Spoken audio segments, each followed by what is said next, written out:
Video शुरू करने से पहले अगर आपको हमारा कंटेंट पसंद आता है तो वीडियो को लाइक करें और चैनल को सब्सक्राइब करना न भूलें। Can you look at it? इसको बोलते हैं साइंटिफिकली चीजों को देखना। रिलेशनशिप, नॉट माय रिलेशनशिप और योर रिलेशनशिप, रिलेशनशिप।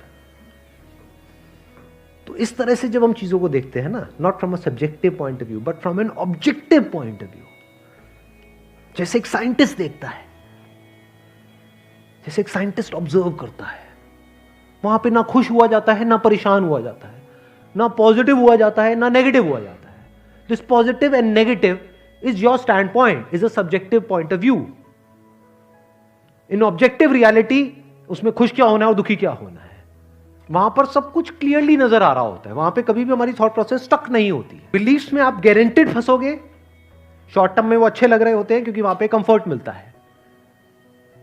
जो भी हमने मान रखा है, अगर उसको पकड़ करके हम बैठे रहें और उसमें गोल गोल घूमते रहें तो बड़ा कंफर्ट मिलता है, लेकिन आगे जाकर के वो हमको फंसा देता है, एंटैंगल्ड कर देता है। बट जो रियलिटी है वो धीरे धीरे धीरे धीरे आपको आजाद करती रहती है, जितना आप रियलिटी को समझ जाते हो उस लेवल तक। यानी कि अगर इसको मैं पूरा समअप करूं, जो भी मैंने अब तक कहा है उसको, ये सेशन शुरू कहां से हुआ था? फेलियर से हुआ था कि एक के बाद एक हमने लाइफ में बहुत सारे फेलियर्स फेस करे हैं। तो अब अपने फेलियर्स को ऑब्जर्व मत करो, अपने को बीच में से हटा दो, ऑब्जर्व करो ये जो फेलियर्स हैं ये क्या है। तो you will start seeing the nature of those failures, you will start seeing the causes of those failures.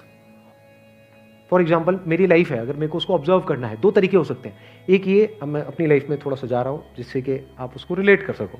मैंने पास में कुछ गलतियां करी, बहुत बड़ी बड़ी गलतियां करी, मेजर लॉसेस हुए। तो एक एंगल तो ये हो सकता है मैं ऐसा कैसे कर सकता हूं। दूसरा ये है कि मैं ऑब्जर्व करूं कि एग्जैक्टली वो गलती क्या थी और उसका कॉज क्या था। तो वो दिख जाता है, अच्छा उस टाइम पे वो ग्रीड बहुत ज्यादा हावी हुई पड़ी थी। अच्छा ग्रीड क्यों हावी हुई पड़ी थी, इतना लालच क्यों आया हुआ था कि हाँ ये करना है, ये करना है, ये करना है, ये क्यों आया हुआ था? और ये बचपन से ऐसी कंडीशनिंग हुई पड़ी थी, बचपन से घर में यही सारी बातें सुनी थी। तो इसलिए I was acting out of that information जो मेरे अंदर फीडेड थी, and that was not correct information. वो सारी इंफॉर्मेशन गलत थी, जिसकी वजह से मैंने जल्दी से एक्ट किया, बिना सोचे समझे, बिना सही थिंकिंग के एक्ट कर दिया, उस वजह से जाकर के फंस गया। तो मुझे उस बंदे ने नहीं फंसाया, मैं खुद फंसा अपने लालच की वजह से।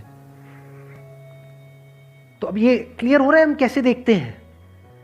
तो वंस वी सी दैट, तो अब मैं उससे पूरी तरह से फ्री हो गया, because I understood something which is very basic in life, जिसकी वजह से पूरी की पूरी लाइफ एक अलग ट्रैक पे निकल गई। क्या समझ आया? कि कभी भी ग्रीड से एक्ट नहीं करना है। इसको ऑब्जर्व किया अपनी गलतियों के बेस पर,